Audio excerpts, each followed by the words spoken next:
গোয়ার শিরগাঁও মন্দিরে পদপৃষ্ঠ হয়ে মৃত্যু হয়েছে 6 পুণ্যার্থীর। শুক্রবার মন্দিরের বার্ষিক শোভাযাত্রা উপলক্ষে রাতভর বহু ভক্ত সমাগম হয়েছিল। এর জেরেই বিশৃঙ্খলা তৈরি হয় বলে খবর স্থানীয় সূত্রে। সেই ভিড়ের চাপে পদপৃষ্ঠ হওয়ার পরিস্থিতি তৈরি হয়। এখনো পর্যন্ত 6 জনের মৃত্যুর খবর নিশ্চিত করেছে প্রশাসন।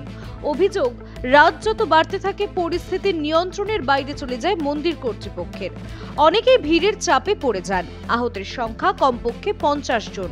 এক সর্বভারতীয় সংবাদ মাধ্যম সূত্রে খবর, উত্তর গোয়ার এসপি অক্ষত কৌশল জানিয়েছেন আহতের সংখ্যা প্রায় 15 জন।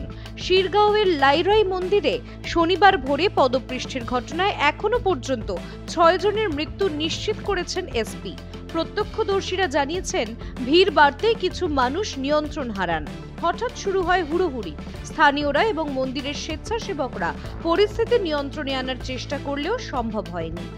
মন্দির সূত্রে খবর, প্রতি বছরই বার্ষিক শিরগাঁও যাত্রা বা দেবী লাইরাই শোভাযাত্রায় পুণ্যার্থীরা খালি পায়ে জ্বলন্ত অঙ্গার উপর দিয়ে হেঁটে যান। দূর দূরান্ত থেকে ভক্ত সমাগম হয়। এখনো পর্যন্ত এমন ঘটনা এর আগে ঘটেনি। ঘটনার তদন্ত শুরু করেছে পুলিশ ও দমকল। স্থানীয়রা গাফিলতির অভিযোগ তুলেছে মন্দির কর্তৃপক্ষের বিরুদ্ধে। ঘটনায় দুঃখ প্রকাশ করেছেন গোয়ার মুখ্যমন্ত্রী প্রমোদ সাওয়ান্ত।